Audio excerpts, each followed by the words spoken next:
tous, je vous remercie d'être toujours aussi fidèles à ces cours. Vous savez qu'il y en a encore quelques-uns, peut-être 7 ou 8 qui vont suivre celui-ci. Et comme je vous l'avais annoncé la dernière fois, on va voir cette troisième partie de cette pensée, de cette passion, que la colère. Alors, on parle de la douceur depuis le début. Avant de parler de la douceur, nous allons continuer de parler un peu de la colère.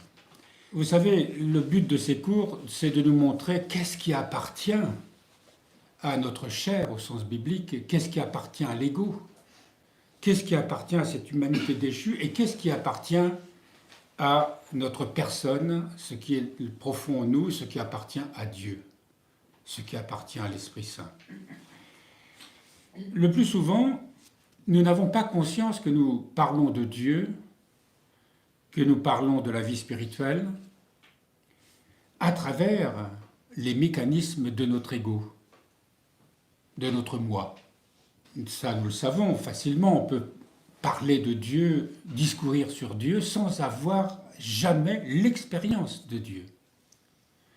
Alors notre intellect, que nous évoquons souvent à travers ces cours, appartient à la chair, au sens biblique, à ce composé corps, âme et esprit que nous sommes. Notre intellect, il est neutre, ou il est accaparé par tous les désirs et l'ardeur qu'on y met à les faire vivre et à les satisfaire, ou il se tourne par la grâce de l'Esprit Saint vers le cœur, et le cœur profond, là où se trouve notre personne, là où se trouve cette conscience spirituelle, et c'est là tout ce que nous devons apprendre. Et comment se rendre compte quand on est dans l'ego, quand on ne l'est plus. On s'en rend compte quand nous avons mal, quand nous sommes dans le trouble. C'est là qu'on se rend compte que quelque chose ne va pas, sinon nous vivons dans une espèce d'inconscience, tout va bien, on se crée notre petit monde et on le cultive tel que le monde nous demande de le vivre et de l'expérimenter.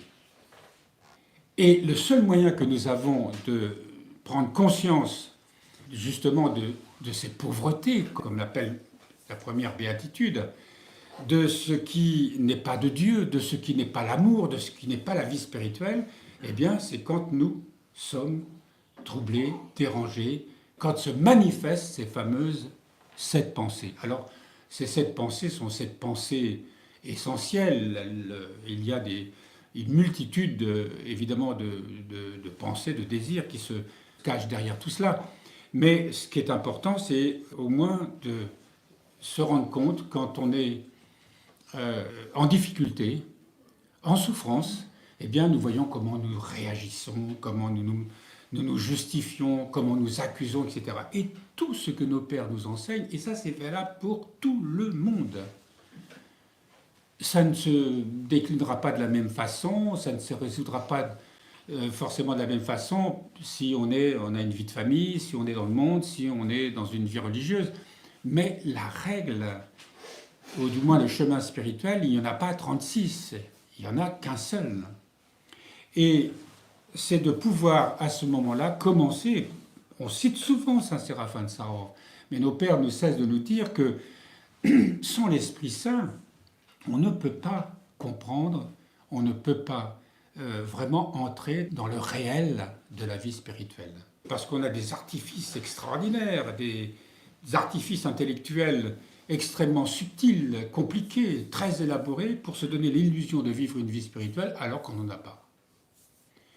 Et la voie de la vie spirituelle est extrêmement simple. Elle demande un dépouillement, elle demande de mourir à soi. Nos pères ne cessent de nous rappeler ça. Et mourir à soi, c'est justement au moment où on ressent cette réaction, parce qu'on le voit et qu'on a la capacité justement, parce qu'il y a cette conscience spirituelle en nous qui dit « Attention, ce que tu es en train de vivre, ce qui est en train de se manifester en toi, eh bien, c'est quelque chose qui vient de ton ego, qui vient de ton moi, qui vient de ta chair, au sens biblique. » Et à ce moment-là, de se tourner intérieurement pour demander à Dieu cette grâce d'y voir clair. Comment gérer cela? Et nos pères, c'est pour ça qu'ils nous donnent justement des enseignements précis, pour non pas chercher à se justifier, chercher à comprendre, chercher une guérison à travers des sciences humaines, des connaissances humaines, mais d'aller chercher au plus profond de son être, là où le Seigneur nous attend, là où le Seigneur nous regarde, là où le Seigneur se tient présent tout le temps, eh bien, de rétablir une paix perdue. Demander le discernement, cette intelligence qui ne sera pas celle du fruit de nos spéculations au sens rationnel, au sens mental, mais qui sera vraiment une vraie connaissance intérieure, autrement dit une connaissance de Dieu. La rencontre avec Dieu, à travers tout ce que nous étudions, est une réalité, parce que nous sentons que nous sommes accueillis, nous sentons que nous sommes consolés, même si ça ne vient pas tout de suite, tout seul, parce que je fais 2-3 prières, parce que peut-être même je fais une neuvaine et qu'au bout de cette neuvaine, je n'ai pas obtenu les réponses que je souhaitais. Pourtant, la foi nous dit, ne vous inquiétez pas, Dieu sait. Et si on n'a pas de réponse apparente, cela ne signifie pas que la grâce de Dieu n'agit pas en secret. Parce que notre mental, lui, est toujours en train de vouloir expliquer, s'accaparer tout cela. Et le difficile, c'est de se maintenir dans ce silence de la foi. Mais justement, c'est là que commence vraiment cette fameuse aventure dont on parle souvent. Dieu va peu à peu révéler. Justement, je vous parlais de consolation, je vous parlais de douceur, on en parlera tout à l'heure, de soudain ce qui paraît évident parce que nous obtenons une lumière que l'Esprit nous donne, nous accorde pour discerner, pour comprendre ce que nous avons à faire, ce que nous avons à vivre sur ce chemin spirituel. C'est véritablement un chemin intérieur. Mais notre ego n'a pas du tout le contrôle sur ça. Parce que lui doit se mettre à l'écoute. L'ego ne peut pas se regarder lui-même aussi, il se regarde lui-même, mais au sens nombriliste du terme. Il s'autosatisfait. Là, il s'agit de l'amener vers un monde qu'il ne peut pas accepter, qu'il ne peut pas comprendre, parce qu'il va falloir qu'il sorte de cet égocentrisme, qu'il se renonce et qu'il se mette à l'écoute d'une autre voix, d'un autre maître que lui-même. Et justement, ce cheminement intérieur, ça sera de sortir du péché. Donc vous savez tous que le mot péché veut dire la cible a été manquée, le but a été raté. Qu'est-ce que c'est que ce but? C'est le cœur, c'est Dieu. Centrer toutes ces énergies vers Dieu, les orienter vers Dieu. Faire descendre, comme disent nos pères, les hésychastes, la pensée vers le cœur, là où se situe justement ce banquet, ce royaume, ce sanctuaire divin. Donc ces cours ont pour but d'essayer de nous éclairer et que nous puissions faire vraiment avoir ce discernement pour ne pas se tromper de route au moment où nous allons être éprouvés.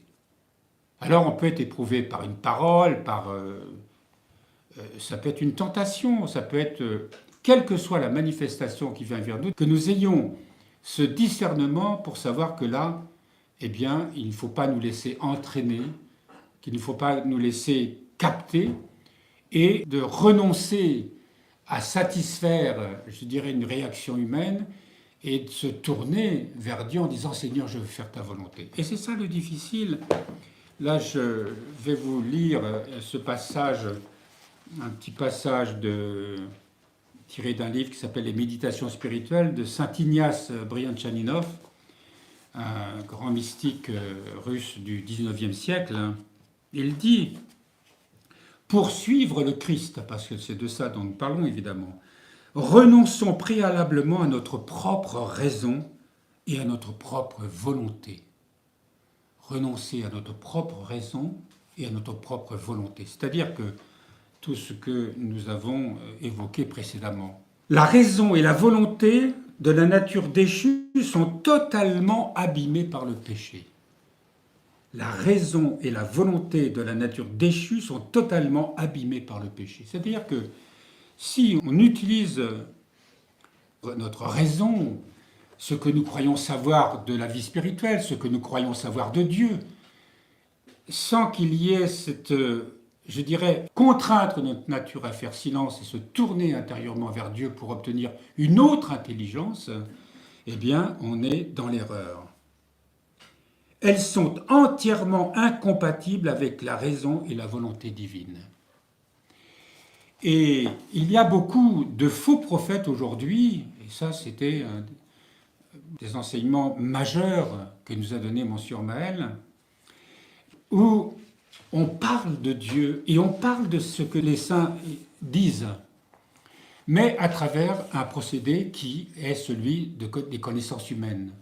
On parle de psychologie des profondeurs. Je ne dis pas que ça n'existe pas, mais il y a un seuil qui est infranchissable à la raison, à l'expérience, à la nature humaine.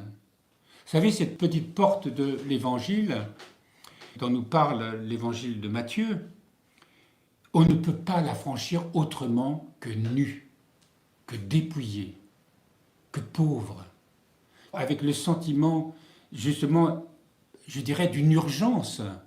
Seigneur, j'ai besoin de ta grâce, j'ai besoin de toi, viens à mon secours. Et ça, il faut l'apprendre. Et on ne peut pas l'apprendre autrement qu'en contraignant notre nature qui, elle, de toute façon, ne l'acceptera jamais d'elle-même. Elle peut discourir à l'envi sur tout cela. Mais dans l'expérience, eh bien, il en va tout autrement. Et c'est la raison de ces cours. Saint Ignace Janínov dit aussi « Il est impossible d'exécuter à la fois sa propre volonté et la volonté de Dieu. » On ne peut pas mélanger les deux. L'accomplissement de la première devient profanation, dissolution de la seconde. C'est-à-dire que si on croit faire la volonté de Dieu, et ça, quelquefois, on ne le discerne même pas. On n'en a même pas conscience. Et la première, donc, parle carrément de profanation. Les mots sont forts, mais vous comprenez que ces hommes ou ces femmes, ces spirituels, avaient une telle clarté, une telle intelligence de la nature humaine, et surtout une telle expérience, une telle connaissance de Dieu et d'eux-mêmes, qu'ils nous disent des mots qui sont très forts et que nous devons entendre, qui doivent nous interroger. Il dit plus loin, « Les pensées de la chair, dit l'apôtre, c'est la mort. Les pensées de la chair sont hostiles à Dieu. Elles ne se soumettent pas à la loi de Dieu, elles ne le peuvent même pas. » Et c'est dans l'Épître aux Romains. Donc voilà, je voulais vous dire ça en préambule, et parce que nous allons aborder souvent cette colère qui nous habite d'une manière plus subtile. C'est pour ça que c'est un cours un peu plus long que les autres. Une pensée ou une passion. Et là, on va aborder ce chapitre ce matin, se blâmer soi-même. On n'aime pas entendre ça, hein, se blâmer soi-même. Alors oui, on se blâme quand on se dit « Ah, j'aurais pas dû faire ça », mais c'est une réaction d'orgueil, ça. Là, on va voir de quoi il s'agit. En toute épreuve, c'est un père qui s'appelle Or, Abba Or, O-R. En toute épreuve, ne blâme personne que toi seul, en disant « c'est à cause de mes péchés que cela arrive » et demande pardon à notre prochain. Ah non, d'un point de vue rationnel, ça colle pas. Comment l'autre, il m'agresse, il me pourrit la vie, et il faut que je lui demande pardon par-dessus le marché, mais c'est n'importe quoi. Alors évidemment, là, on se situe à notre niveau. Deux frères, fâchés l'un contre l'autre, vinrent un jour trouver Saint Dorothée de Gaza. Le plus âgé disait du plus jeune, « Quand je lui donne un ordre, il en a de la peine, et moi aussi, car je pense que s'il avait de la confiance et de la charité pour moi, il recevrait de bon cœur ce que je lui dis. » Et le plus jeune disait à son tour, « Que tu me pardonnes, sans doute ne me parle-t-il pas avec crainte de Dieu, mais avec la volonté de me commander. Et c'est pour cela, je pense, que mon cœur n'a pas confiance, selon le mot des pères. » Remarquez comment ces deux frères s'accusèrent réciproquement sans que l'un ni l'autre ne s'accusât lui-même. En fait, on se dresse, et on a toujours des arguments pour ça. Parce que c'est vrai qu'on n'a pas toujours la délicatesse, pas toujours la tension à l'égard de l'autre et qu'on provoque des réactions. Mais comme souvent ça nous échappe nous-mêmes, à moins que vraiment on soit conscient de ses défauts, on a plutôt une réaction, une interaction entre deux personnes qui ne se comprennent pas parce que chacun accuse l'autre, se disant oui, moi je fais ce que je peux, mais il ne faut pas exagérer quand même. Quelle illusion, mes frères, leur répondit Abba. Voyez-vous la perversion d'esprit? Dieu sait comme je suis effrayé de voir que nous prenons même pas les paroles des pères pour servir nos volontés mauvaises et perdre nos âmes. Il fallait que chacun rejetât le blâme sur soi. Le premier aurait pu dire « Je parle avec orgueil, c'est pourquoi Dieu ne donne pas la confiance à mon frère. » Et l'autre « Mon frère me donne des ordres avec humilité et charité, mais moi je suis indocile et n'ai pas la crainte de Dieu. » Alors évidemment, quand on a cette attitude-là, on ne cherche pas à voir pourquoi il me parle comme ça, il me parle durement. Et au contraire, on ne se pose pas la question, j'ai du mal à accepter l'ordre qu'on me donne, quoi. Parce qu'il y a cette part d'indocilité en soi, il y a cette difficulté. Vous savez, dans la vie monastique, si je dis à un frère, tiens, il y a quelque chose qui serait à faire là, d'urgence. Oui, d'accord, pas de problème. Et puis à la fin de la journée, c'est toujours pas fait. Et c'est pas fait ça. Ben oui, mais j'avais autre chose à faire. Et là, c'est anodin. Il n'y a pas forcément d'urgence. Mais ça prouve à quel point on s'attache à faire ce qu'on a envie de faire, ou aux priorités qu'on se donne. Et l'esprit de renoncement, justement, la vie monastique est un raccourci pour ça. Ça peut paraître violent d'un point de vue extérieur, mais au fond, c'est ce travail en profondeur sur ce qu'on appelle la volonté propre. Et quand on comprend justement l'importance de ce renoncement à soi, parce que nos vies, vous savez, nous sommes tous individuellement, je dirais, on mène notre vie comme on l'entend. Alors il y a bien sûr qu'il y a des choses qui s'imposent à nous, qu'on ne peut pas éviter de faire, qu'on fait avec plus ou moins d'allant, de désir, mais en même temps, on ne doit rien à personne, surtout si on vit seul.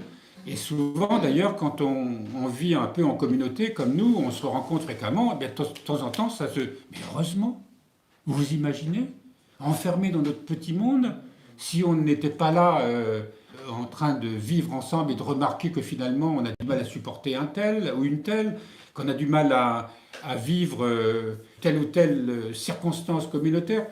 Et il faut être dérangé. Il faut absolument que nous voyions à quel point nous sommes repliés sur nous-mêmes et que faire sa volonté tout le temps ne peut pas nous faire progresser spirituellement. Il faut que l'on soit dérangé. Et donc, quand ça nous arrive, il faut accueillir ça comme une grâce et non pas comme quelque chose qui, voilà, pourrit la vie. J'étais pourtant bien tranquille, il fait beau, les oiseaux chantent, c'est le printemps.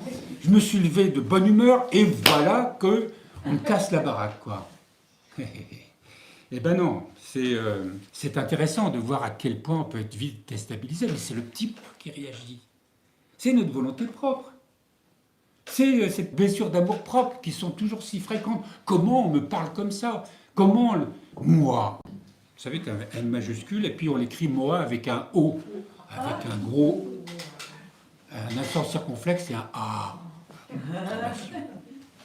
Alors se blâmer soi-même, on voit que c'est toute une école. Vous imaginez, mon frère ou ma sœur me parle comme ça, je réagis. Et la première chose, c'est de se dire, tiens, pourquoi je réagis comme ça, avec une réaction de colère intérieurement, il faut que je me taise. Alors on va voir un peu plus loin que comment dans les trois attitudes intérieures, on ne se tait pas de la même manière, mais de se dire, Seigneur, se tourner tout de suite vers le Seigneur pour ne pas réagir. C'est pas facile, hein, quand on a envie d'aboyer, surtout si on a la répartie facile. Surtout si on a un tempérament un peu sanguin. Alors ceux qui n'ont pas un tempérament sanguin, on va dire, ils n'ont pas de chance. Non, il y a ceux qui sont les victimes, vous savez, qui vont vous faire une comédie, où ils se replient autour même. Et se plaindre et tout ça, et pourtant, moi je fais ce que je peux pour aimer les autres et on m'aime pas. Enfin bref. Voilà, je résume un peu à ma manière ce chapitre de se blâmer soi-même. Le Christ a fait une promesse à ceux qui, par amour pour lui, auront tenu bon dans les épreuves. Vous mangerez et boirez à ma table dans le royaume. Celui qui persévère dans la foi et la confiance a trouvé la voie, nous rappellent les Actes des Apôtres, chapitre 9. Il est débarrassé de la colère, comme en témoigne saint Jean Climac. J'ai vu un jour 3 moines recevoir en même temps la même humiliation. Le premier fut piqué au vif et troublé, mais se tut. Le second se réjouit en ce qui le concernait, mais s'affligea pour celui qui l'avait outragé. Ouais, je vais vous expliquer pourquoi. Quant au troisième, ne pensant qu'au dommage de son prochain, il pleura avec une profonde compassion. Alors, ainsi pouvait-on voir des travailleurs animés l'un par la crainte, c'est-à-dire l'autre, je dis, il faut que j'accepte, mais finalement, j'accepte, je me tourne vers le Seigneur, mais je préfère le fuir, l'autre, et parce que je ne peux pas faire plus. Eh bien oui, on peut en être là. Incapable d'aimer l'autre, mais si je me tourne vers Dieu, donne-moi la grâce Seigneur. Donc quand il parle de cette crainte de Dieu, là, il a conscience qu'il faut qu'il accepte, qu'il se tourne vers Dieu, mais il n'en sait pas plus. Et il ne peut pas en faire plus. Le deuxième, qui est un peu plus expérimenté, lui, il a cette acceptation, il se réjouit. Merci Seigneur pour cette épreuve. Mais franchement, l'autre, je ne voudrais pas être vulgaire, mais vous savez ce qu'on pense de l'autre à ce moment-là, quoi. Hein. On peut se réjouir, merci Seigneur, quant à aimer l'autre, c'est pas encore l'heure. Hein. Et puis le troisième, lui, non seulement il se réjouit, mais il regarde son frère et il voit en fait la souffrance de son frère. Et il prie pour lui. Pourquoi l'autre est aigri, pourquoi l'autre est agressif, pourquoi l'autre est comme ci, comme ça. Je vais prier pour lui, parce qu'il n'est pas bien. Ça, c'est... On a fait du chemin déjà là, quand on est à ce niveau-là. Ainsi pouvait-on voir des travailleurs animés l'un par la crainte, un autre par l'espoir de la récompense, un autre encore par l'amour. L'espoir de la récompense en disant « Seigneur, j'accepte tout et je sais que je vais recevoir une bénédiction, que je vais recevoir ta grâce dans la pleine acceptation de ça. » Ainsi, notre attitude devant l'humiliation nous indique l'emprise qu'exerce sur nous la colère. Et l'humiliation, on ressent une humiliation quand nous sommes agressés, quand on se sent agressé, quand on se sent troublé. Et ça, c'est inévitable. On n'y échappera pas. Mais c'est nécessaire. Alors, là, il n'est pas évoqué le premier stade, hein, qui est où la réaction prend feu et flamme, et je réagis, et je me bats, et je réclame justice, et bon, bref, le cirque, et la division, et le chaos. Mais pour nous qui vivons une vie spirituelle, on se tait, on ne peut pas faire plus. Mais je tourne vers le Seigneur. Seigneur, par amour pour toi, je sais qu'il faut que j'accepte, donne-moi ta grâce. Apaise mon cœur. Et si notre prière est vraiment fervente, pleine de foi et ce qu'on appelle la crainte de Dieu, c'est-à-dire que la certitude que ce que nous vivons est juste et que Dieu va donner sa grâce. La deuxième, c'est quand déjà on sait que chaque fois qu'on va être dans l'épreuve, on l'accueille avec un sourire intérieur. Merci Seigneur. Quand on est déjà comme ça, c'est pas mal, hein ? On n'en est pas encore à aimer l'autre. Mais on répond à l'appel de Dieu d'une manière joyeuse.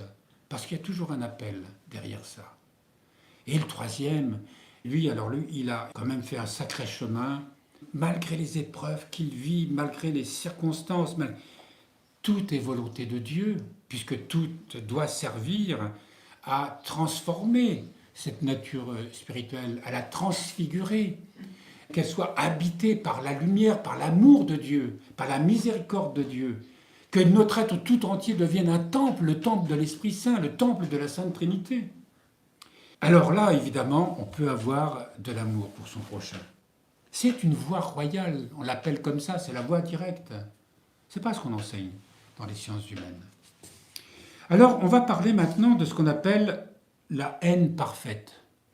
On en a déjà vu la dernière fois, mais le mot haine, vous le savez, n'a pas le même sens. Non, la haine, c'est la colère à l'extrême. Non seulement je suis en colère contre lui, et on est capable du pire dans nos pensées quand on est dans des esprits de colère intérieure, de haine. Non, il ne s'agit pas de cela.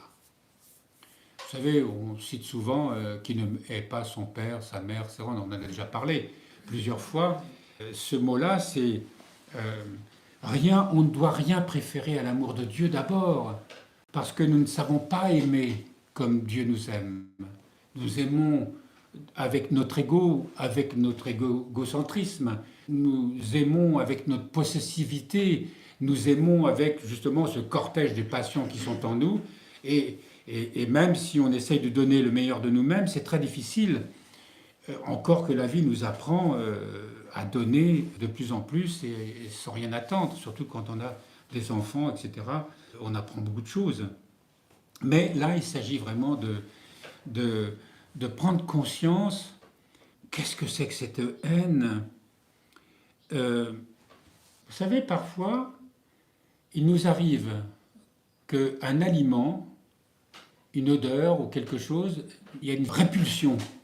Mais c'est pas une émotion, c'est pas un sentiment, c'est un rejet, quelque chose qu'on ne peut pas supporter. Imaginons que nous ayons la même attitude par rapport au mal. Et par rapport, parce qu'on va y venir là, par rapport au monde du mal qui est derrière cela. C'est le monde diabolique qui est derrière cela. Quand nous avons cette conscience, eh bien, on ne juge plus quelqu'un, même si ce quelqu'un est habité justement par quelque chose de malfaisant à notre égard, de haïr le mal qui est en lui, tout en l'aimant lui. Ça, ce n'est qu'une grâce évidemment spirituelle. L'auteur nous dit, parce que c'est le psaume 138 au verset 22 qui nous parle de cette haine parfaite, il y a pourtant un usage normal et nécessaire de la colère, au sens spirituel, comme nous l'avons vu, celle que le psalmiste appelle la haine parfaite. Souvenons-nous, cette colère n'est jamais dirigée contre nous-mêmes, ni contre notre prochain, mais exclusivement contre notre ennemi commun, le diable.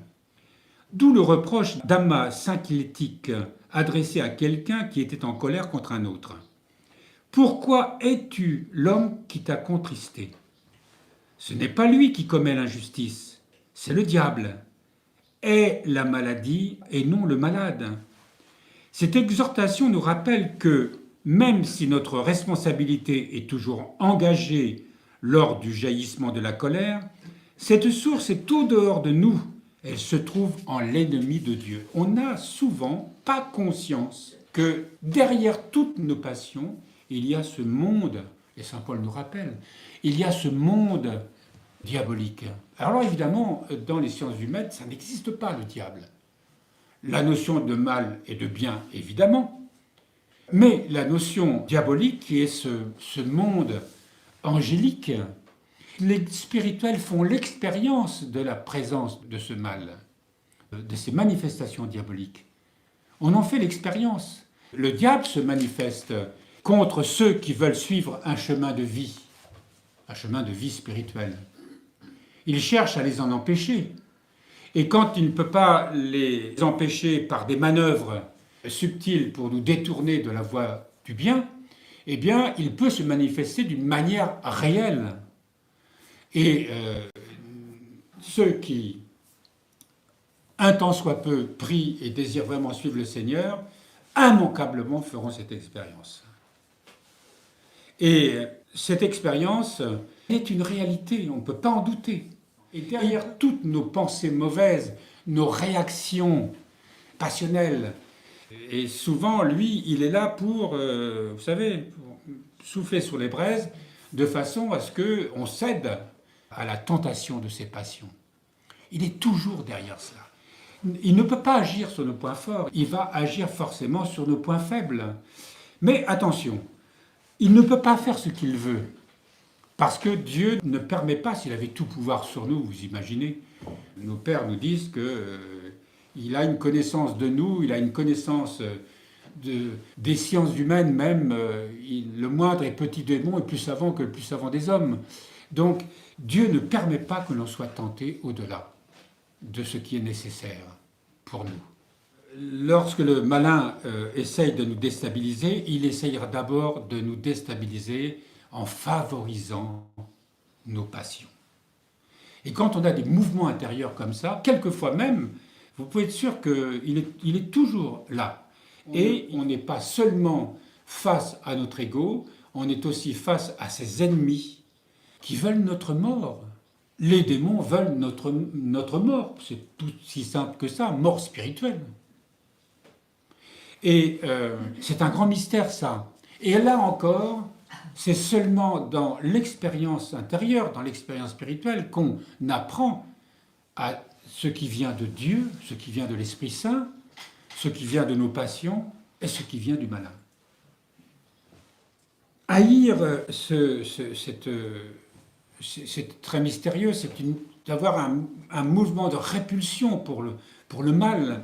Quand on a cette expérience-là, il y a vraiment quelque chose en nous qui ne peut pas supporter ça. Face à la nature du mal, là on peut parler de haïr ce mal, on ne peut pas le supporter. On a le sentiment que si on n'était pas protégé, si on n'était pas délivré, eh bien on serait anéanti. Donc le mot haïr, c'est, voilà, il y a une espèce de suffocation, de paralysie même, face à cela. Mais il y a toujours au plus profond de nous-mêmes quand même cette conscience spirituelle où, quand on invoque la grâce de Dieu, elle intervient et elle nous délivre toujours. Mais le mot haïr, là, on le comprend ce que ça veut dire au sens biblique. N'oubliez pas que tous ces mots prennent un sens quand ils deviennent une réalité spirituelle.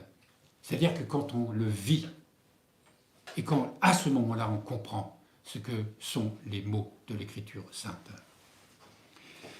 Ne jamais haïr un homme. Il est essentiel de rappeler que cette haine n'est en aucun cas dirigée contre un homme, quel qu'il soit, mais uniquement contre le démon qui agit en lui. Bah oui, tiens, je veux dire, de quelqu'un qui est hors de soi, qui est manipulé. On est manipulé. Eh oui, on est manipulé.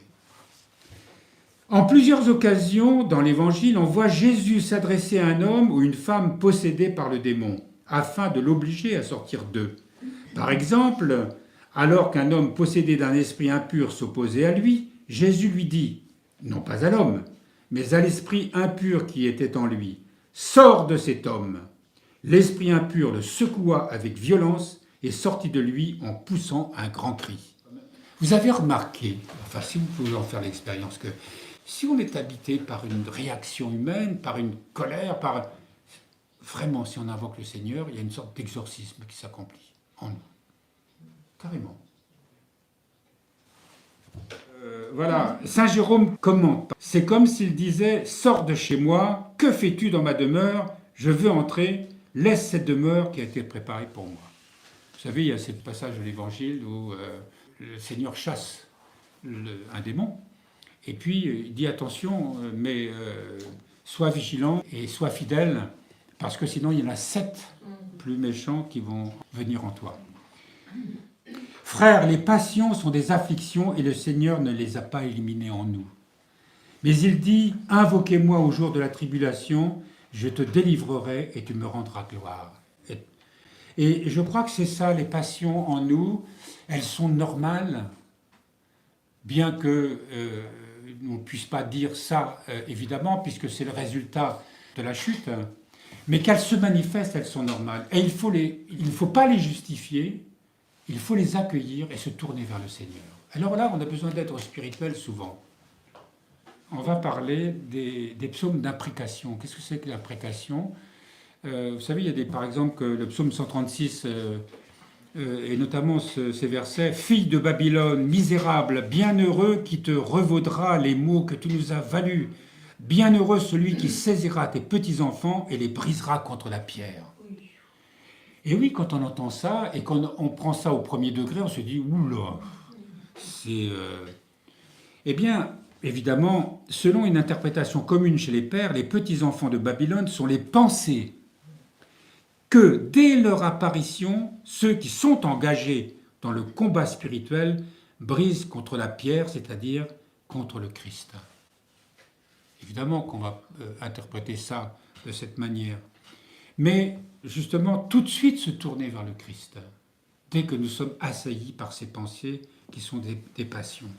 Combat implacable que tout disciple du Christ est appelé à mener à la suite de son maître. Il y a plein de références dans les évangiles.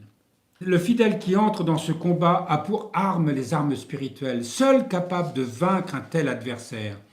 Le bouclier de la foi, le casque du salut, le glaive de l'esprit, nous dit l'épître aux Éphésiens au chapitre 6.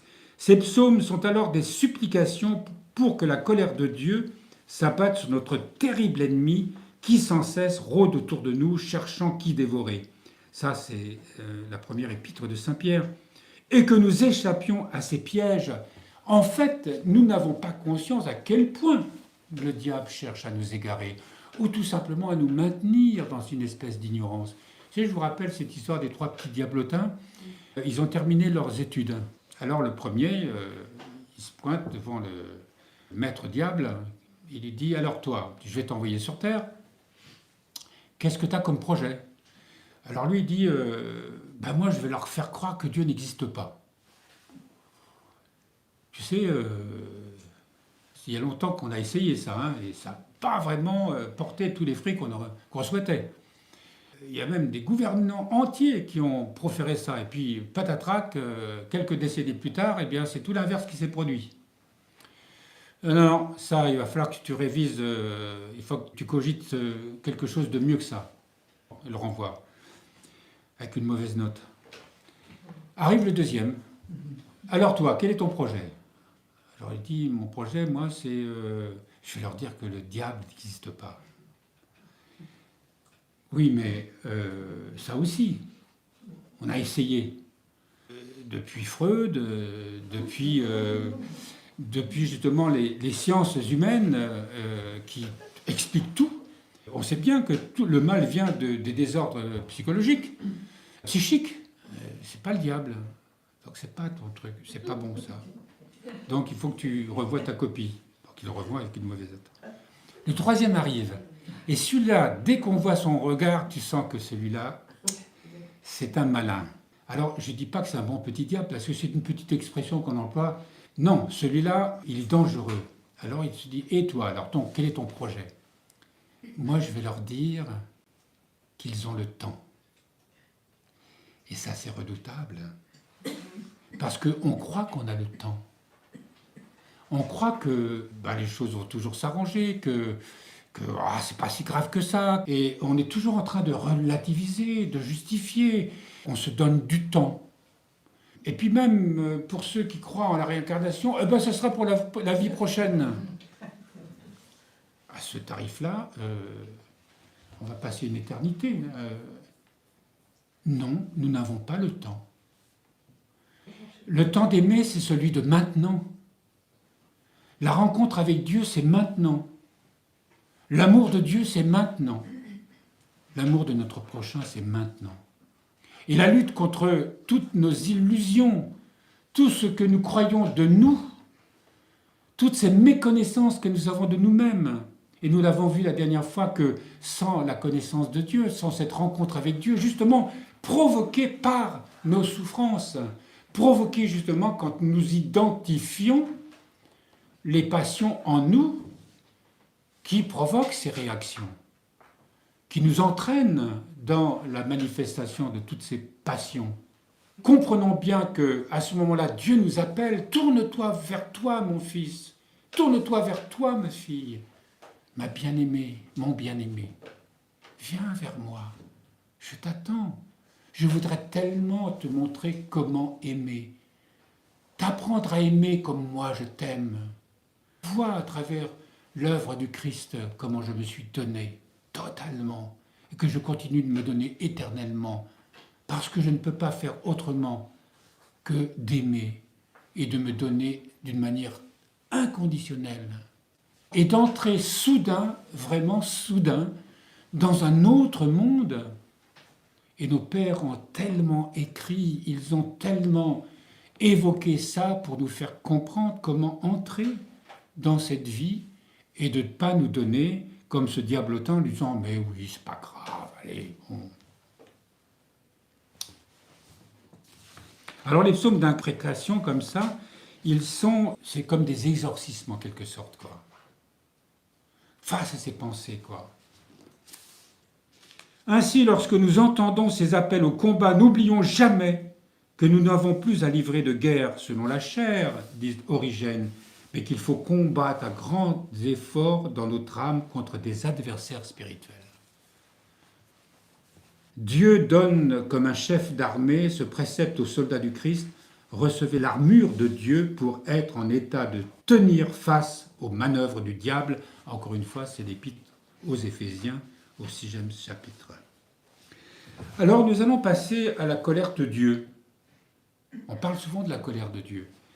Mais alors, nous avons plusieurs passages, nous dit l'auteur, dans les Écritures où il est dit que Dieu se met en colère. Qu'est-ce à dire ? Origène nous aide à comprendre ce point délicat. Il explique que lorsque les Écritures parlent de Dieu tel qu'il est en lui-même, ils disent « il n'est pas comme un homme ». Elles utilisent alors le langage de la théologie. Quand elles parlent de lui comme se mêlant aux affaires humaines, elles le montrent s'exprimant avec l'intelligence, les manières et les langages de l'économie, c'est-à-dire autrement dit de cette adaptation à l'homme. Dans ce second cas, elles adaptent leur langage comme nous le faisons, on parle de l'écriture sainte, comme nous le faisons lorsque nous nous adressons à un enfant de 2 ans, précise-t-il, en balbutiant. C'est pourquoi les Écritures utilisent des anthropomorphismes, attributions à Dieu des caractéristiques propres à l'homme, pour parler d'une manière qui nous soit compréhensible. Alors vous imaginez les peuples anciens, barbares, bruts décoffrage, violents, capables, sur un coup de colère, d'assassiner. Et il fallait qu'il y ait un langage. Et on doit comprendre ça, parce que nous sommes, nous, dans une culture où nous sommes tellement éloignés de ces énergies, je vous ai rappelé la dernière fois, je ne sais pas, dans une de mes homélies, de ces énergies qui sont, je dirais, brutes en nous. Aujourd'hui, nous sommes tellement policés, mais au sens négatif du terme, comment dirais-je, on a fait en sorte que ces énergies ne puissent plus se déployer normalement. Et c'est justement quand nos passions se manifestent que là, oui, nous pouvons commencer à comprendre ce que sont ces énergies. Mais nous les avons tellement psychologisées, tellement enfermées dans un monde psychique intellectualisé que finalement, nous nous sommes réduits où ces énergies-là ne peuvent plus se manifester. C'est une réalité. Difficile peut-être à comprendre, mais c'est une réalité. Nos pères étaient des barbares, nos mères étaient des barbares. Voilà. Mais quand ils se donnaient à Dieu, ils se donnaient avec la même énergie, avec la même force, avec la même détermination. Aujourd'hui, nous, il faut tout expliquer, tout nuancer, pas trop en faire, attention. C'est ça notre drame. Donc, la colère de Dieu est donc un anthropomorphisme, c'est-à-dire une manière de parler de Dieu en utilisant des expressions qui ne conviennent qu'à l'homme, mais qui nous aident néanmoins à mieux comprendre qui est Dieu. Il nous faut donc être attentifs à bien distinguer entre colère humaine et colère divine. Alors que la colère humaine est une passion, celle de Dieu est sans passion. Parce que Dieu est impassible. Entre ces deux colères, il n'y a que le nom qui soit en commun. La colère de Dieu est pédagogique. Par ce moyen, Dieu cherche d'une part à nous faire comprendre son antagonisme radical avec le mal. Je dis parfois que Dieu est contraint de nous laisser dans l'épreuve, parce qu'il n'a pas d'autre moyen de nous atteindre. Et puis les épreuves qui nous arrivent sont la conséquence de nos fautes, sont la conséquence de ce que nous, les hommes, nous, l'humanité, nous faisons.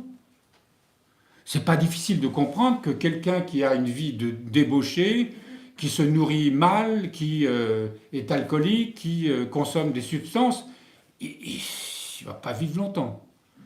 Très vite, sa santé va se dégrader, il aura des maladies, etc. Donc voilà une conséquence facile à comprendre sur le plan physique. Mais c'est la même chose sur le plan de notre nature psychique, sur notre âme. C'est la même chose. Si nous vivons dans le désordre des passions, il est évident que ce désordre-là engendre les guerres, engendre les chaos. Et je parlais évidemment du désordre sur le plan physique, mais les désordres sur le plan physique sont liés aussi au désordre évidemment sur le plan psychique. Ce qu'on appelle le péché tout simplement, quoi. Et donc ce qui arrive, Dieu le permet. Autrefois, on disait, quand il arrive quelque chose, c'est la colère de Dieu qui se manifeste parce que vous devez vous repentir. C'était un langage pédagogique. Dieu n'est pas en colère au sens humain du terme. Mais Dieu est contraint de nous laisser. Alors on verra qu'évidemment, dans le Nouveau Testament, c'est autre chose. Ce n'est pas le même langage. Mais on ne parle plus de la colère de Dieu. Même si on en parle encore, on comprend qu'il s'agit de...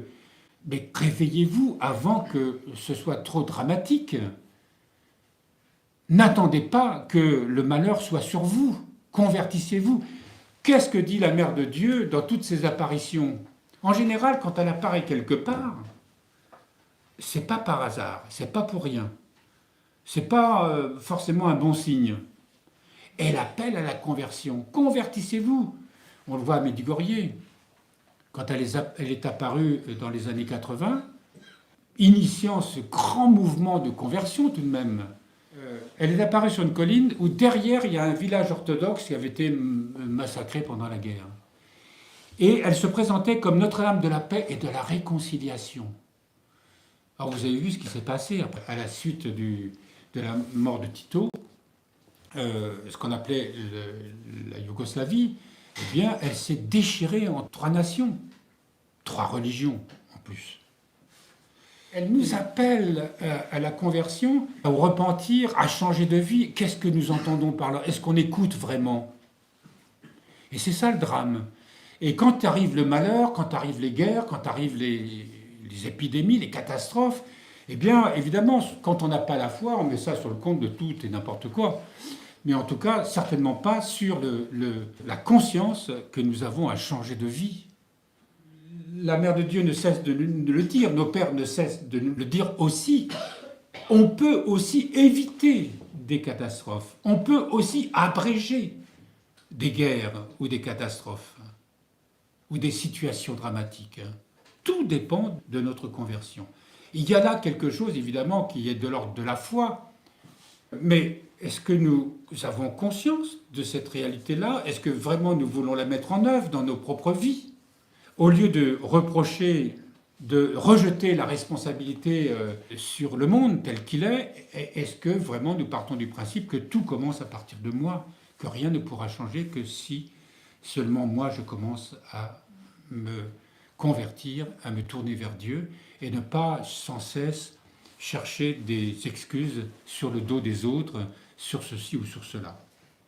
Donc cette colère de Dieu, elle doit nous faire comprendre que Dieu est contraint de nous laisser face à nos erreurs pour qu'on se réveille. En fait, c'est ça. Et vous avez remarqué que dans les grands malheurs, eh bien, il y a des mouvements de conversion, il y a des choses extraordinaires qui se produisent.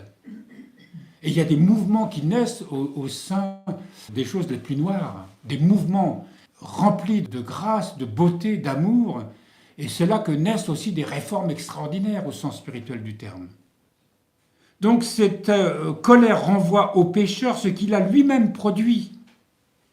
En effet, c'est le pécheur qui incite Dieu à la colère contre lui, d'où la parole de l'apôtre. Par ton endurcissement et ton cœur impénitent, tu amasses contre toi un trésor de colère, nous rappelle saint Paul dans l'Épître aux Romains. C'est une réalité, c'est la réalité du monde dans lequel nous sommes. Alors il y a Jésus aussi qui un jour a pris un fouet et... Alors attendez, un fouet, Il n'a pas frappé les gens, hein. Mais il a viré tous les marchands du temple. Et on dit, au début de sa vie publique, un jour de sabbat, Jésus, alors jour de fête, hein, où normalement tout est dédié à Dieu, etc. Jésus monte à Jérusalem pour la fête de la Pâque. Il entre dans le temple, non sans avoir, avant de pénétrer dans la ville, maudit un figuier qui ne porte aucun fruit.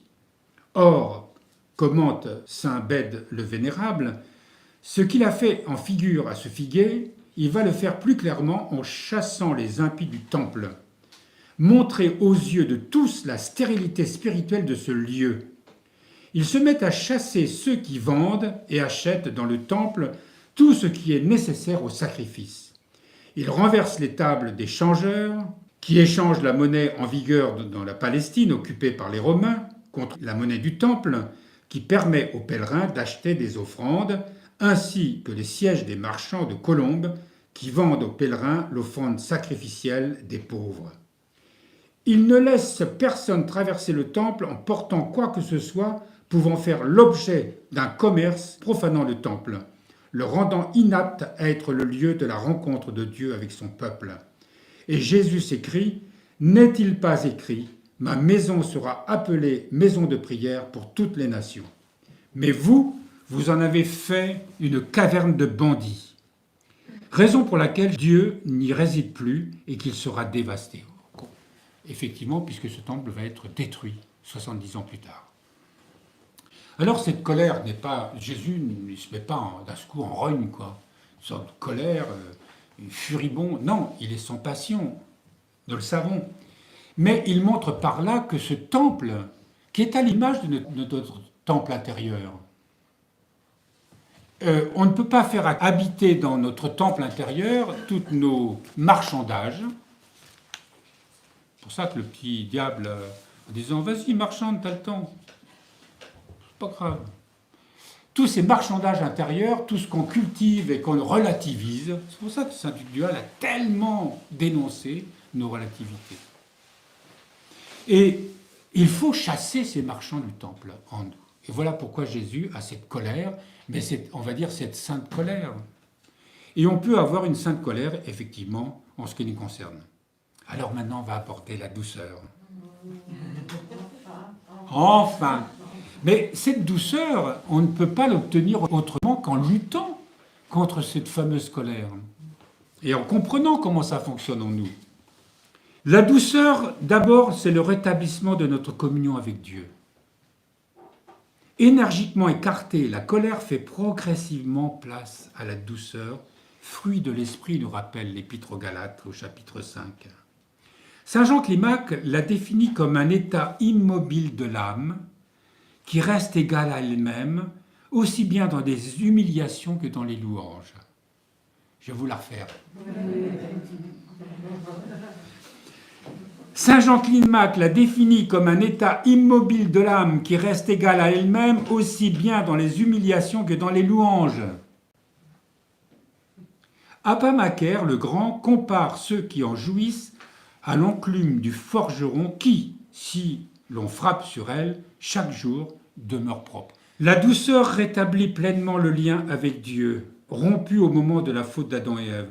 Elle apaise notre cœur, duquel jaillit alors, comme d'une source tranquille, une prière sans perturbation, s'avançant avec pleine assurance vers le trône de la grâce afin d'obtenir miséricorde.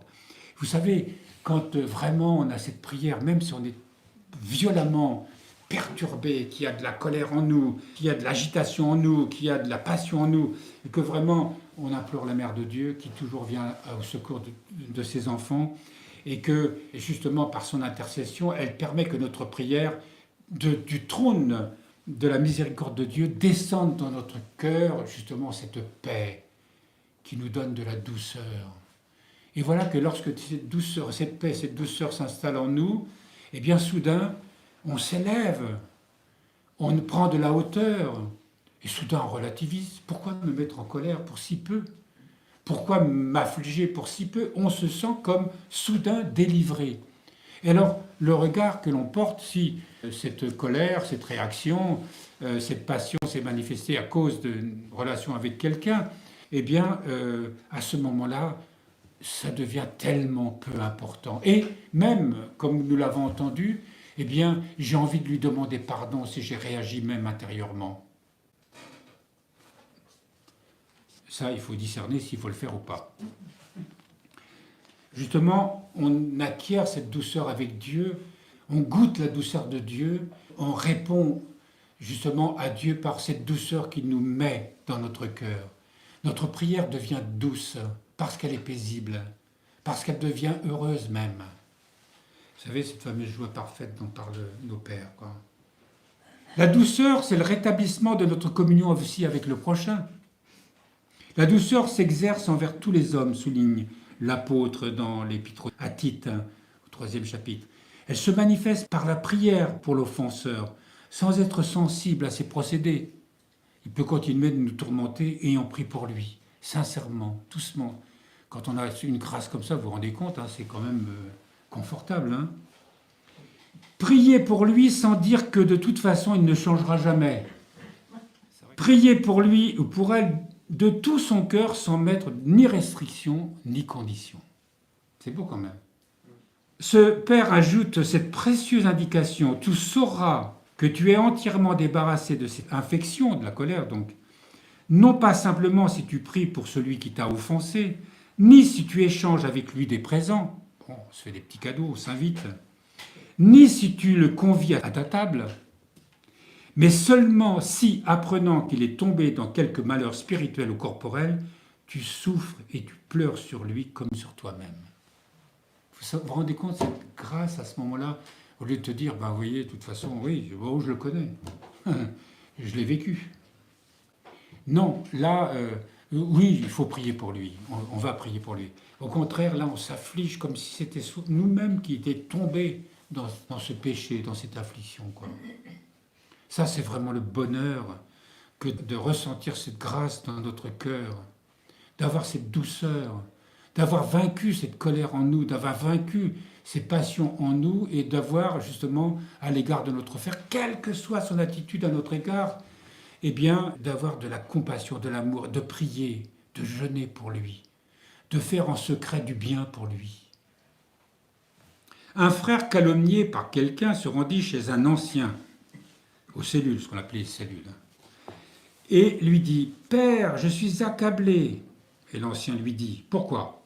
Il lui dit « Un frère m'a calomnié, et le démon m'accable jusqu'à ce que je me venge à mon tour. » Et l'ancien lui dit « Écoute-moi, mon enfant, et Dieu te libérera de cette passion. » Le frère y consentant, l'ancien lui dit « Va dans ta cellule et recueille-toi, suppliant Dieu instamment pour le frère qui t'afflige. » Il partit, fit comme l'ancien lui disait, et au bout d'une semaine, Dieu le libéra, une semaine quand même, Dieu le libéra de sa colère parce qu'il s'était fait violence et qu'il avait obéi à l'ancien. Ça, c'est dans les apophthegmes des pères.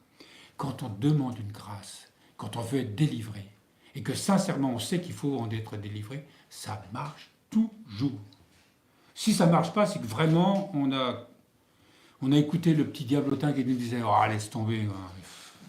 C'est donc tout au long du jour que nous devons être attentifs aux pensées de colère qui nous font violence, en particulier celles qui nous dressent contre notre prochain. Si nous n'y prenons garde ou si nous les entretenons, la colère se saisira dans notre intellect durant la prière en lui représentant le visage de ceux contre lesquels nous sommes en colère.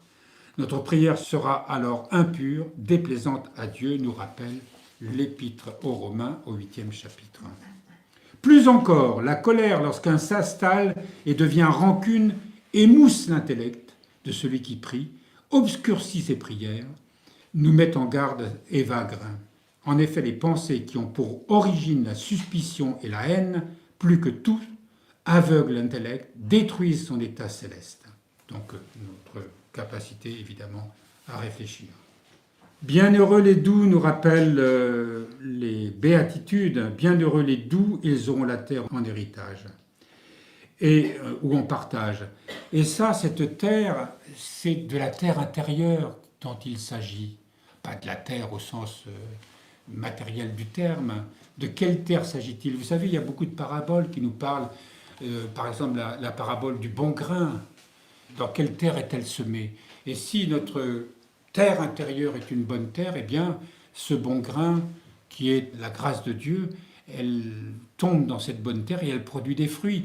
Les fruits qui sont des vertus, qui sont les bonnes pensées, qui sont les bonnes actions.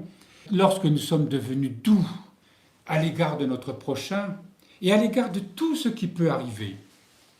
Vous savez, il y a une grâce que Dieu nous donne lorsque nous accueillons tout ce qui peut arriver comme étant la volonté de Dieu. Lorsqu'on a compris cela, quand on a compris que Dieu était au cœur de tout, et que s'il permet certaines choses, il le permet parce que nous sommes capables de le supporter. Et que même quand on dit ça, c'est qu'il nous évite des choses que nous ne pourrions pas supporter. Alors quelquefois, on pense qu'on ne va pas y arriver. On a le sentiment d'être suspendu au bord de l'abîme et que tout va s'effondrer. Non. Dieu est vraiment présent par son amour dans la vie de chacun. Il connaît parfaitement tout ce que nous sommes, tout ce que nous vivons et tout ce que les épreuves que nous sommes appelés à vivre et dans notre relation les uns avec les autres notamment, eh bien Dieu nous donne la grâce vraiment de triompher de tout. Nous accueillons tout comme étant une épreuve qu'il sera nécessaire pour mourir à soi, pour entrer dans cette vraie connaissance de soi via la connaissance de Dieu. Parce que lorsque nous sommes dans cet accueil absolument de tout, eh bien c'est incroyable comme nous pouvons être paisibles. Nous ne sommes plus dans l'angoisse, nous ne sommes plus dans la peur, même si, évidemment, notre nature humaine aura toujours cette angoisse, cette peur et les réactions qui vont avec. Mais nous pouvons faire en sorte qu'elle ne nous domine pas et que notre cœur demeure dans la paix et dans la douceur. Donc, bienheureux les doux, parce que cette terre intérieure, ce jardin intérieur, souvent les mystiques font appel à ces images, à ces métaphores, quand on parle d'un jardin intérieur. Un jardin d'ailleurs, lorsque nous cultivons nos jardins, nos espaces, eh bien c'est une manière de cultiver, c'est une image de notre propre jardin intérieur. Nous le voulons qu'elle soit de jolies fleurs, qu'il y ait de beaux décors, qu'il soit harmonieux. Eh bien c'est ce que nous cherchons à vivre, évidemment. Si nous sommes la proie de nos passions, eh bien ça sera plutôt une friche, notre jardin intérieur.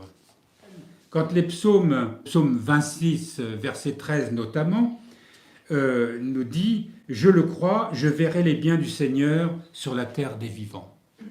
La terre des vivants, c'est cette terre intérieure. C'est la terre là où règne le royaume de Dieu.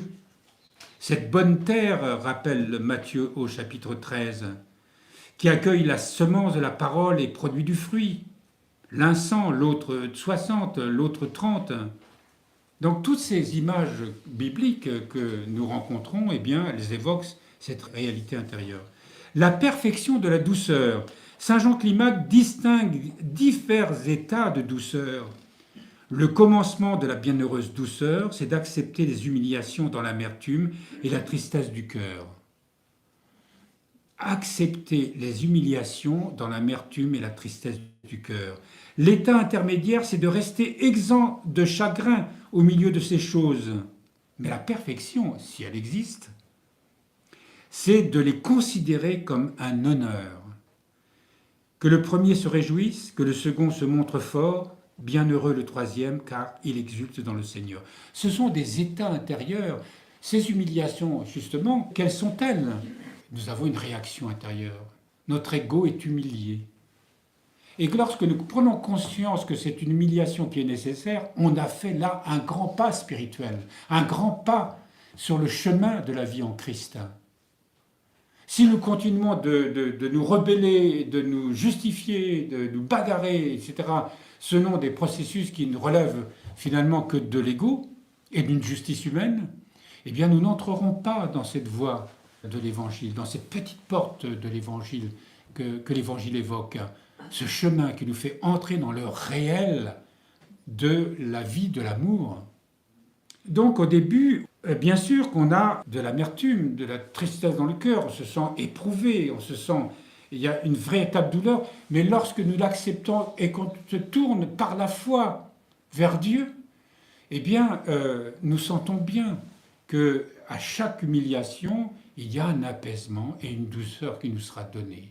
Au lieu de nourrir justement ces désirs, de ces passions qui vont réagir à cette humiliation, vous savez, c'est Sainte Bernadette qui disait, parce qu'elle l'avait connue, il faut beaucoup d'humiliation pour un peu d'humilité. Beaucoup d'humiliation pour un peu d'humilité. Alors, ces humiliations, il faut les accueillir. Ça veut dire que celui qui cherche à nous humilier, ce soit juste. Il peut y avoir beaucoup d'injustice dans le comportement des gens. D'ailleurs, c'est souvent le cas. Et puis la vie, par nature, est injuste. La maladie, c'est une injustice. Même si c'est le résultat, comme nous l'avons dit tout à l'heure, du péché des hommes.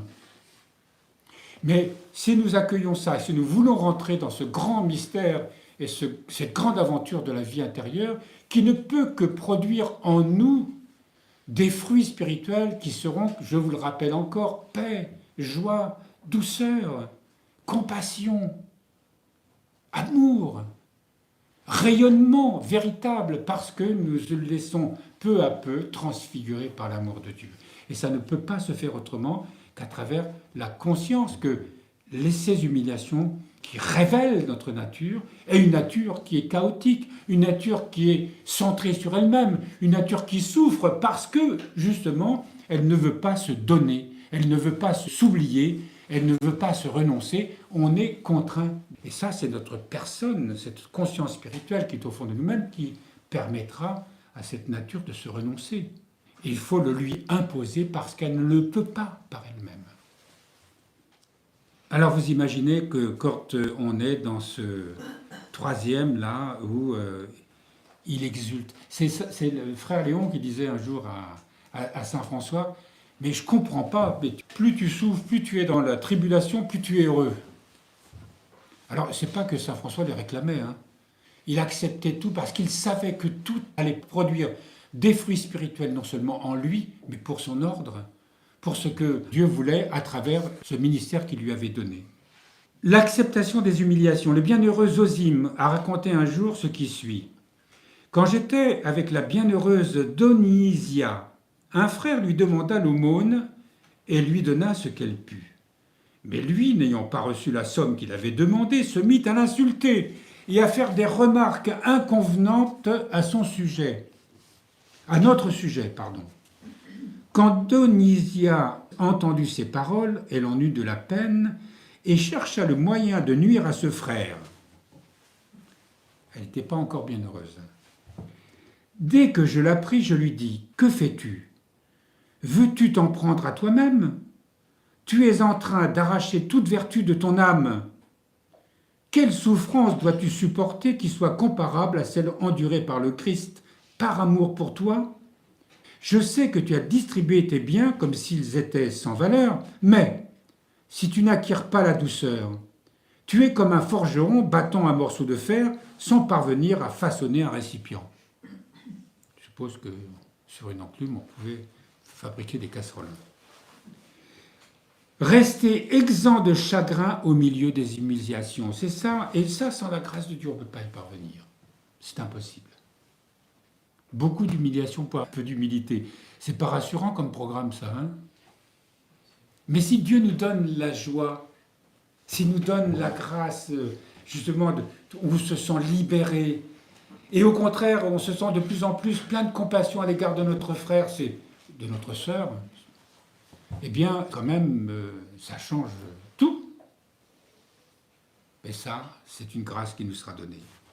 Donc, on dit de Jésus, souvenez-vous, qu'il est doux et humble de cœur. Alors, on ne peut pas faire autrement que d'être imitateur du Christ, comme ses disciples aussi l'ont été. Voyez un petit peu tous ces apôtres, tous les disciples qui sont annoncés la bonne nouvelle, ils ont donné leur vie. Mais ils l'ont donné par amour. Ce n'est pas une idéologie qu'ils apportaient au monde. Comment se libérer de nous-mêmes? Comment guérir de toutes nos tribulations? Comment guérir de tous les péchés, autrement dit de toutes les conséquences dramatiques qui affligent le monde depuis la chute? C'était ça qu'ils annonçaient. Comment nous allons pouvoir enfin trouver la voie du salut? Et personnellement, et en même temps ensemble. Et c'est, je rappelle souvent, c'est pour ça que le Seigneur a créé l'Église. Vous savez, là, il est dit l'Église, c'est le jardin en Éden retrouvé. Est-ce que nous voulons être une Église avec le sentiment, tous ensemble, d'avoir retrouvé le jardin d'Éden? Enfin, nous pouvons manger à satiété de l'arbre de vie. Et que cet arbre de vie, c'est justement cet extraordinaire, immense, infini amour de Dieu qui veut nous remplir de sa plénitude, de tous ses biens. Mais pour cela, il faut qu'on cède la place. Il faut que ce petit moi, qui au fond est tout petit, il est tout rétréci, on lui donne une place énorme, mais il n'est pas grand-chose, qu'il se mette à l'écoute de Dieu, qu'il se laisse transfigurer, qu'il se laisse transformer. Non, il ne va pas se laisser, il faudra encore une fois l'y contraindre, mais justement, enfin, de trouver une paix durable et d'avoir une joie durable et d'être une communauté qui, vivant selon ses principes et préceptes, vit vraiment de cette paix. On peut chuter, mais si on se relève et qu'on sait comment se relever et qu'on s'aide les uns les autres au lieu de se taper dessus, eh bien, on va devenir une communauté tellement vivante, tellement rayonnante, que la lumière se verra de loin. Et que les gens à l'autre bout du monde diraient « Mais qu'est-ce que c'est que cette lumière, quelque part à l'autre bout de l'Occident ?» Voilà, alors, juste pour terminer, là on dit, cette prière quand même, que je vais vous citer, « Ô puissance de la croix !» On parle souvent, vous savez, souvent nos prières, nos cantiques, on n'en comprend pas vraiment le sens. Mais il nous raconte tout ce que le Père nous explique. Ô puissance de la croix, pour l'Église, elle a fait fleurir le renoncement, qui supprime à jamais l'intempérance d'Adam au paradis, car il fit entrer dans le monde la mort, tandis qu'elle fait jaillir pour les hommes l'immortalité comme d'une autre source de l'Éden, en exprimant de ton sein l'eau vive et le flot de ton sang, dont tu fais vivre l'univers. Alors, il est dit là que la colère engendre les querelles, l'enflure d'esprit. Vous savez, les gens intellectuels qui s'enflent par leur connaissance et qui font la leçon aux autres. L'enflure d'esprit. Les injures contre le prochain, les cris, l'indignation, les blasphèmes. Ça, c'est Saint Grégoire le Grand. Et Saint Jean Climac interroge le tyran de la colère. « Dis-nous, insensé et impudent que tu es, comment se nomme ton père et ta triste mère et tes fils et tes filles infâmes? Et non seulement cela, mais indique-nous clairement aussi quels sont ceux qui te combattent et te tuent. » À cela, la colère, croyons-nous, nous répondra. « Nombreuses sont celles qui m'ont engendré, et j'ai plus d'un père. Mes mères sont la vaine gloire, l'amour de l'argent, la gourmandise et parfois la luxure. Mon père se nomme l'orgueil, mes filles sont la rancune, l'inimitié, la chicane, la haine. Quant à mes adversaires, qui me tiennent maintenant captive, et ce sont les vertus opposées, l'absence de colère et la douceur, celle qui me dresse des embûches et se nomme l'humilité. Merci d'avoir participé à ce cours, merci encore une fois de cette fidélité, parce que c'est important de le suivre, d'aller jusqu'au bout. Je vous assure que lorsque nous serons au bout de ces cours, par la grâce de l'Esprit Saint, par la grâce de l'immense miséricorde de Dieu pour chacun d'entre nous, par la grâce de la providence divine pour notre Église aussi, eh bien, je vous assure que nous serons différents, que quelque chose en nous se sera ouvert, que quelque chose en nous sera beaucoup plus clair, et que nous aurons beaucoup plus d'outils, d'armes, au sens spirituel du terme, pour combattre justement tous ces pièges qui sont en nous, combattre ces ennemis que sont les démons qui nous empêchent de cheminer vers le Seigneur, et que nous allons ensemble marcher avec beaucoup plus d'assurance dans ce à quoi nous sommes appelés, parce que notre vocation est importante, et que cette vocation est comme celle de toutes les églises. Nous avons un ministère à remplir, faire connaître l'amour de Dieu au monde, et d'être nous-mêmes tellement rayonnants de cet amour que ce sera impossible aux hommes, en nous voyant, de ne pas croire en Dieu et de ne pas croire en son amour. Au nom du Père et du Fils et du Saint-Esprit.